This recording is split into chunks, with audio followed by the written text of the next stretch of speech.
बिस्मिल्लाहिर्रहमानिर्रहीम। मुझे कहते हैं बुशरा सलीम और आप देख रहे हैं मेरा channel mindful parenting by Bushra Saleem. आज की इस वीडियो में बात करूंगी कि जब आप बच्चों पे चीख रहे चिल्ला रहे होते हैं, अनकॉन्शियसली कर रहे हैं, या आपका ये मानना है कि बच्चे को डांटना चाहिए, मारना चाहिए, या आप ये समझते हैं कि मेरा बच्चा सिर्फ येलिंग से ही बात सुनता है, तो उसके लॉन्ग टर्म इफेक्ट्स जो है वो क्या होते हैं। So let's talk about the 3 long term effects of yelling. Number 1 effect कि बच्चे जो है वो फिर बात नहीं सुनते बगैर येलिंग के।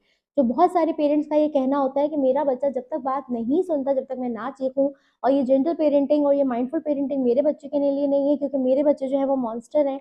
तो मैं आपको बता दूं कि आपने बचपन से चीख चीख चीख के, जब वो शुरू में बात नहीं सुन रहा था, तो उस वक्त माइंडफुल पेरेंटिंग की स्ट्रैटेजीज अप्लाई करने के, जो बहुत सारी टिप्स एंड ट्रिक्स मैं शेयर कर रही होती हूँ, बजाय वो अप्लाई करने के, क्योंकि आपको उस वक्त पता नहीं थी, आपने चीखना चिल्लाना शुरू कर दिया। और उसका नतीजा क्या हुआ कि अब आपके बच्चे का जो ब्रेन है वो कंडीशनड हो गया है कि जब तक मुझे कोई चीख चिल्ला के बात नहीं करता, मैं उस पर बात नहीं सुन सकता।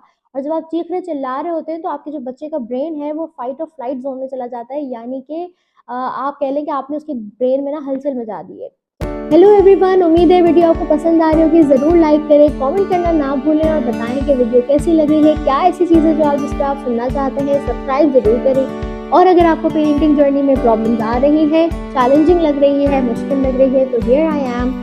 Contact me on my WhatsApp business number, और आप मुझे इंस्टा और फेसबुक पर मैसेज कर सकते हैं या यूट्यूब पर कॉमेंट कर सकते हैं, और मुझसे रब्ता करके अपनी पेरेंटिंग जर्नी को खूबसूरत बना सकते हैं। रिव्यूज़ के लिए आप इंस्टाग्राम की हाईलाइट कर सकते हैं। Thank you so much. ठीक है, अब वो उसके ब्रेन की प्रैक्टिस हो गई कि जब तक मेरे ब्रेन में कोई हलचल नहीं मचाता, I can not listen to someone.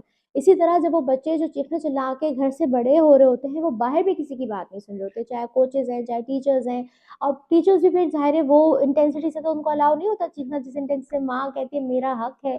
तो अब क्या हो रहा होता है कि बच्चे जो है वो फिर कहीं बात नहीं सुन रहे होते, कहीं इंस्ट्रक्शंस नहीं ले सकते। तो ये बहुत बड़ा साइड इफेक्ट है कि आप अपने बच्चे के ब्रेन को कंडीशन कर सकते हैं, लेकिन गुड न्यूज़ इज़ कि आप रीवायरिंग कर सकते हैं माइंडफुल पेरेंटिंग के थ्रू। साइड इफेक्ट नंबर 2 ये है कि जब आप येल कर रहे होते हैं और शाउट कर रहे होते हैं, तो उसका नतीजा क्या होता है कि आप अपने बच्चे के ब्रेन में जो हलचल मचा रहे होते हैं, वो रिसर्च ने साबित किया है कि जब उस तरह की हलचल मच रही होती है, तो बहुत ज़्यादा चांस है कि वो बच्चे जो बहुत ज़्यादा येलिंग चीखने चिल्लाने के उसमें बड़े होते हैं, वो एंग्जाइटी और डिप्रेशन का शिकार ज़्यादा होंगे, ये एज पर द रिसर्च। तो ये आपने हमारे इर्द गिर्द बहुत सारे अडल्ट देखे ही होंगे, जो हम सबका देसी ब्रॉटअप ही हुआ था। किसी की किसी हद तक एक्सट्रीम हुई थी, यानी किसी की 2 पिटाई हो रही थी, किसी की 4 पिटाइयाँ हो रही थी। ये फ़र्क होता था उसके पहले के दौर में। तो आपको ये फ़र्क ऑल अडल्ट्स में भी नज़र आ रहा होगा कि एक इंसान है जो बात सुनने को तैयार ही नहीं है, वो आप उसको 30 साल का हो गया, 35 साल का हो गया है, आप उसको जब भी उसकी बात बताना चाह रहे होते हैं कि यार ये आप गलत कर रही होती हो या ये आप गलत कर रहे हो, वो सुनते ही नहीं है। वो अपनी ग्रोथ के लिए रेडी नहीं होते। क्यों? क्योंकि ये उनके ब्रेन में जो हलचल बचपन में मची थी, उससे इनके सारे जो सिस्टम्स हैं वो ब्लॉक हो चुके हैं, और अब उनकी हीलिंग जो है वो मुश्किल है, नामुमकिन नहीं है, मुश्किल है। और वो हीलिंग का पहला कदम जो है, जब वो खुद ये रियलाइज़ करेंगे now I need to heal, ये सबसे मुश्किल चीज़ है। तो इट्स वेरी इंपॉर्टेंट कि हम अपने बच्चों को इतना हेल्दी चाइल्डहुड दें कि इंशाअल्लाह ताला वो आगे जनरेशन टू जनरेशन भी जो है वो माइंडफुल पेरेंटिंग जो है वो उनके लिए आसान हो जाए करना। आपके लिए मुश्किल है, जिसके लिए मैं हूँ यहाँ पे आपका साथ देने के लिए। वीडियो पसंद आ रही है तो उसको लाइक ज़रूर करें, कमेंट करके ज़रूर बताएं क्या चीज़ अच्छी लग रही है, कैसी लग रही है, क्या चेंज है आप जो चाहते हैं। कोई क्वेश्चन है जो आपके दिमाग में आ रहा हो, feel free to ask. So let's talk about now कि नंबर 3 पे वो क्या इफेक्ट है येलिंग का जो लॉन्ग टर्म बच्चों पे असर रखता है।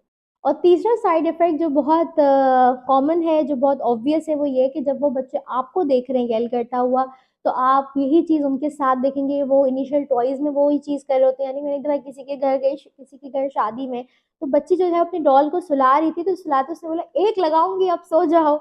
और मुझे जो है बड़ी उस वक़्त हँसी भी आई और अफ़सोस भी हुआ। मुझे समझ आ गया कि भई इसको जो है वो इसी तरह बिल्कुल सुलाया जाता है, और जो है अब ये डॉल के साथ ये करी। तो इनिशियली तो वो डॉल के साथ कर रहे हैं, लेकिन वो येलिंग सुन-सुन के ये उनके पर्सनैलिटी का हिस्सा बन जाती है कि वो उन्हें कम्युनिकेशन करना नहीं आता, उन्हें अपनी फीलिंग्स को मैनेज करना नहीं आता, क्योंकि उन्होंने किसी को नहीं देखा ये मॉडल करते हुए, जैसे कि हमारी जनरेशन के जो लोगों का मसला है।